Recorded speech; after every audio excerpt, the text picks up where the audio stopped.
So I'd like to begin with the question, should a prosecutor be forced to deliver damaging evidence before the trial? And in my opinion, I do not think they should be forced to.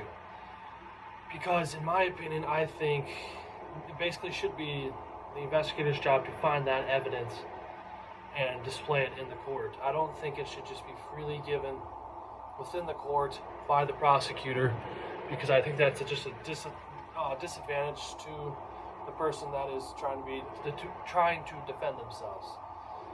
So overall, again, I just think it's a horrible thing for a prosecutor to be forced to deliver that information.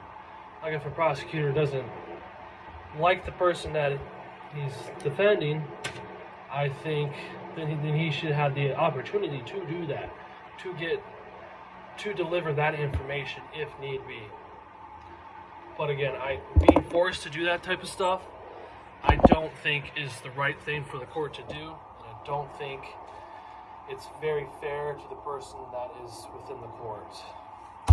With the Brady versus Maryland case, the government's withholding of evidence that is material to the determination of either guilt or punishment of a criminal defendant violates the defendant's constitutional right to due process. With that, I basically think the government basically screwed over Brady within this, because it withheld evidence that was needed much within the court case to prove that he was right. So he took it to the Supreme Court, and it was decided there.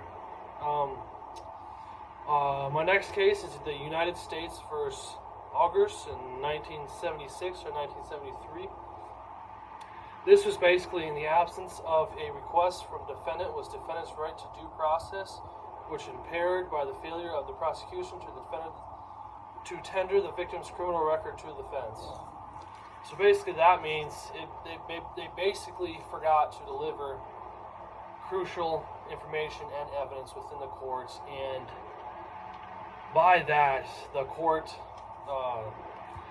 that specific state court brought that to the Supreme Court, which was decided later on in that era. So overall, again, the big question is, should the prosecutor be forced to deliver damaging evidence to the courts? And again, like I said earlier, I do not believe that is an okay thing to do, because I believe it puts certain people at a disadvantage within the court, because in my opinion, I think everybody should have a fair trial. They should have a fair day in court, because it's America. Everybody deserves that. And once again, I just don't believe that is the right thing for the courts to do, and I believe it should be the investigator's job to complete that fully and deliver that information when the court is having their proceedings, and it should be delivered during then, not at a later time or before even the trial starts, because that was what the question was. So yeah, thank you for your time.